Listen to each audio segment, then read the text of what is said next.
Daarnaast blijkt uit onderzoek dat antisemitisme en homofoob geweld welig tieren onder Marokkanen. De legitimatie voor deze ellende, de islam. Verzoekt de regering haar angstige en politiek correcte houding ten aanzien van de islam te laten varen en de negatieve invloed van deze kwaadaardige ideologie die moet worden tegengegaan, verzoekt de regering de islam zoveel mogelijk uit Nederland te bannen en gaat over tot de orde van de dag. That was me back then. This is me now. I'm no longer a member of the far right. Ironically, the thing that made me join the far right is the same thing that made me leave. It was Islam. And this is my story.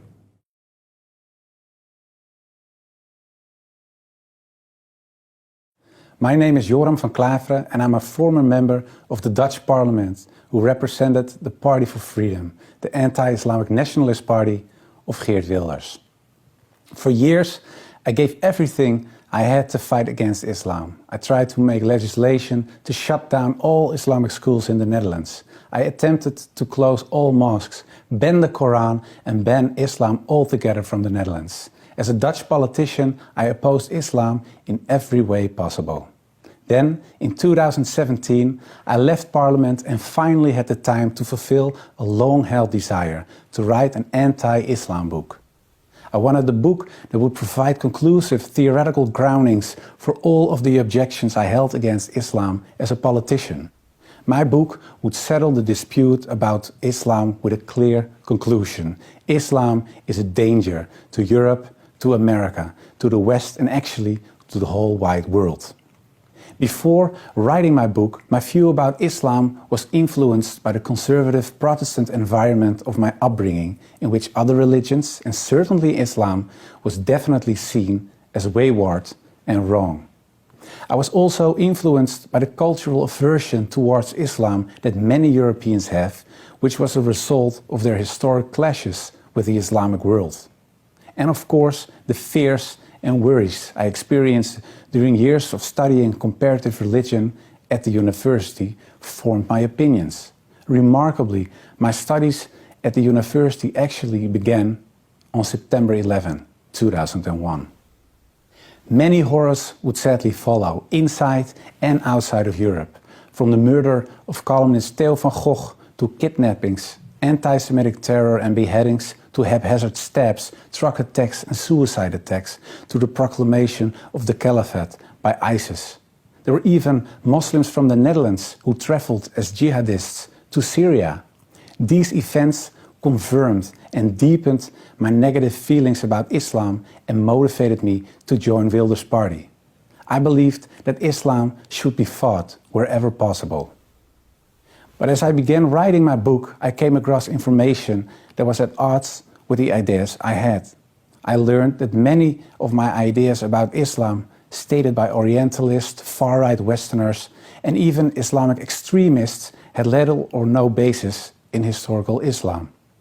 My research often presented me with context and interpretations that were very different from those I had propagated for years in politics.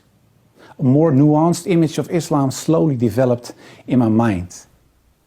Seeking more information, I wrote to various academic authorities on Islam, including Professor Abdul Hakim Murad of Cambridge University. He pointed out various scholars, books and facts and advised me to read again and more deeply this time.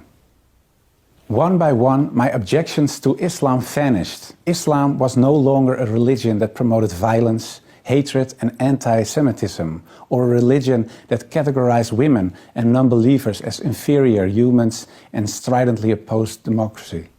Slowly, my perspective of Islam was changing. I also received surprisingly satisfying Islamic answers to my existing Christian questions about specific dogmas, such as the Trinity, the sacrifice of Christ, and original sin. All that I was learning about Islam influenced my work on the book in such a way that it began to take on the character of a personal search for God. During this search, the person of Prophet Muhammad raised the most questions with me. Who was this man? A deceiver, an antichrist, or was he truly, as Muslims believe, the last prophet of God?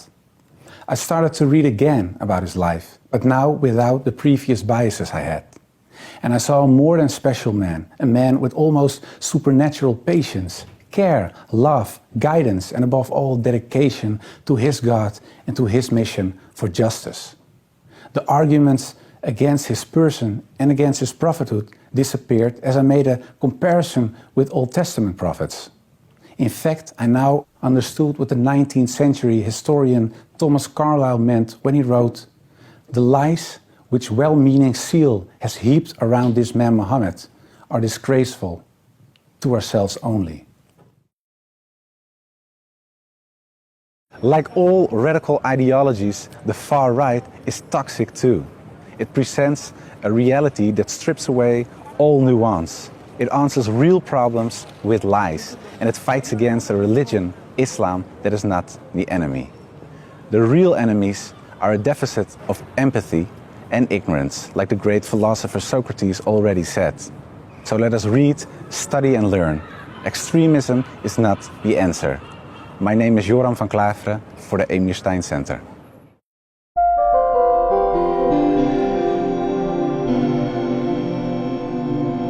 The Emir Stein Center's mission is to refute extremism in all its forms, confute the misinformation on Islam and Muslims, and dispel ignorance through education.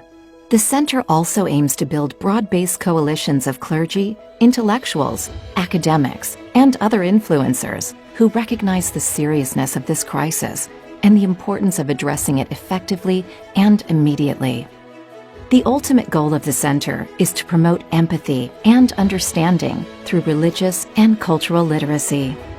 To that end, the Emir Stein Center produces short yet informative videos that not only counter common misconceptions about Islam and Muslims, but also rekindle the spirit of our shared humanity. These videos are available on our YouTube channel, where they have been viewed millions of times. Please subscribe to our channel and join us in our efforts to spread peace amidst the strife, knowledge amidst the ignorance, and empathy amidst the indifference.